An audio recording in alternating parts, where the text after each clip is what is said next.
Jeff Little here, pro staff for the Wilderness Systems swim team, kayak fishing team. And in this kayak fishing basics episode, I'm gonna cover the right gear to wear. If you're coming out here on a day like today, we have snow flurries, 34-degree water temperature and 28-degree air temperature.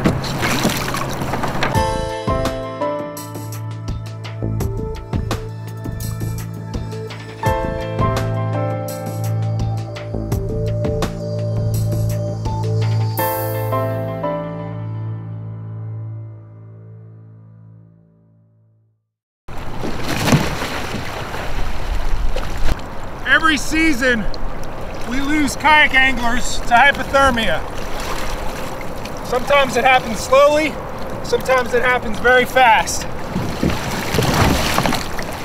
And while my head and my hands are cold right now, I don't think I'm in any real risk of immediate hypothermia. That's because of what I'm wearing. My head's wet, my hands are wet, and when I flipped, I had what everyone has when they hit that cold water. It's called the involuntary gasp. That sort of shock, it's what everyone does. You draw breath, you like this, and you have to fight that. If you fall in, we already got a fire started preemptively. If you fall in, you're gonna do that. You're gonna have less of an involuntary gasp if you're in the wrong clothes. And what I'm wearing is the right clothes. I have this is a Kokatat Hydrus Supernova angler suit. It has the latex gaskets there.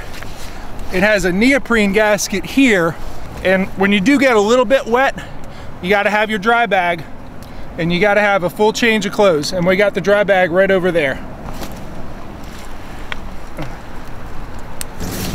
In case you do submerge and you get good and soaked and cold, one of the most immediate things that I'll go for is a thermos of hot water. I won't actually use this unless I really need it. Second thing I'm going to do, and I actually pour the hot water in the cup and hold on to it, and that's going to restore functionality to my hands. Otherwise, your hands don't perform the way they should. Second thing I'm doing is getting into this dry bag. I will get something to dry myself off with. I got a towel in there. Next thing I'm doing is going for I'm getting off anything that is wet, and I got fleece in there. I got all kinds of stuff. I got extra hats. I got extra underwear. I got extra fleece bottoms. I got extra socks, really warm socks, knit caps, this nice little warm neck gaiter, this fleece neck gaiter. I got a couple of those, another knit cap, and of course I got my fleece fingerless gloves. I got a ton of clothes in here. And then I'm getting into my fire starting materials. The cardboard isn't so much for burning as it is a really nice wind block, so that when you start to build your spot here, it doesn't get blown out all the time. I got some newsprint. Let's see. I got lighters, I got matches, and I got somewhere, I think I just buried it under my clothing. There it is. Fire starting material. This stuff makes it super easy. This stuff's very flammable. You can get it at any, the camping section of Walmart or any place, any outdoor store. Fire starting material makes it really easy. Even the fire starting sticks you use in your fireplace at home are a real big help. So I'm gonna go ahead and get this started and warm up here. When you're starting a fire, you want little stuff like that. If you go right to big stuff, or even medium stuff like this, that won't catch as much as a whole lot of these to get you going real quick. So that's the first thing I'm gonna go for. Fortunately, I got a bunch of it here in the form of some driftwood on this island.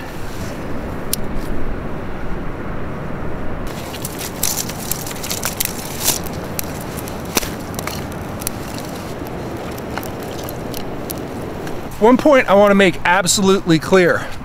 Every year I get people emailing me, messaging me, asking me at seminars, hey, I'd love to get into the cold water kayak fishing.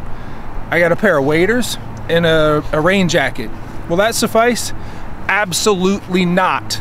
It will not. Those are the people that die. So a pair of waders might keep the splash off your legs, but if you submerge like I just did, you're done. It'll kill you.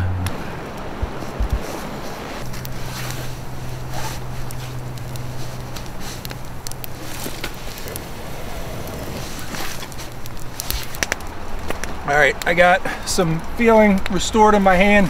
Let's go ahead and look at what I'm wearing. Obviously, the most important thing is the life vest. That's what keeps you at the surface. The suit, the Kokatat Hydros 3L Supernova angler suit. You have the gaskets here at the wrist. I can tell you that my shirt sleeves, my fleece sleeves in there are dry. Up here at the neoprene gasket, this is a little more comfortable than latex gasket, but I am going to get a little bit of water in here over time. It really just buys you enough time to get to shore so that you're not completely soaked up here. I'm dry here. We'll strip down a little further and take a look. One thing I'll tell you never to do is to wear cotton. For whatever reason, cotton, when it gets wet, and that goes for blue jeans, you know, hooded sweatshirts or cotton t-shirts, they're just not a real good material. Now, you want to be thorough in making sure that whatever you have on that is even just a little bit wet comes off. And I got a fleece hooded sweatshirt here.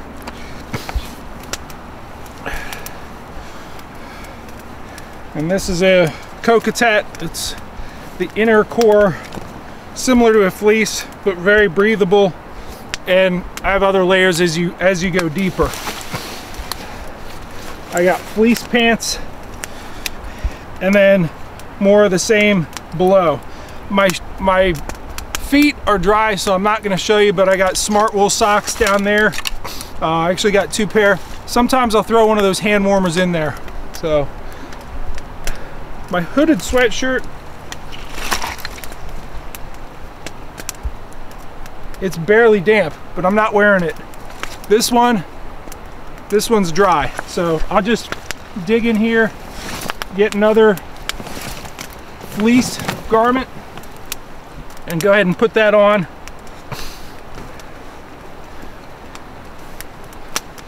And then I'll talk to you a little bit about not so much submersion strategies as just keeping your hands warm strategies so that you can fish and you can feel the bite. If your hands go numb, you're not going to feel the real subtle bite of these fish in this cold water.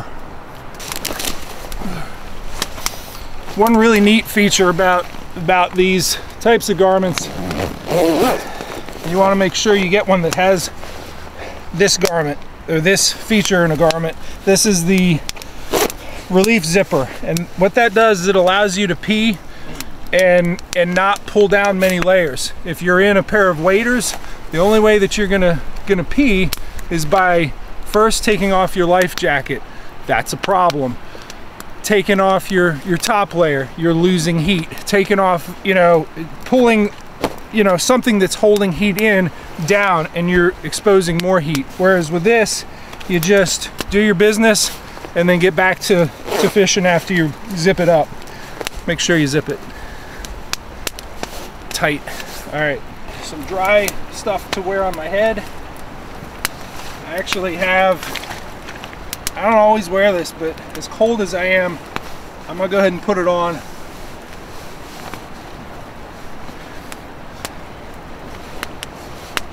And then a knit cap.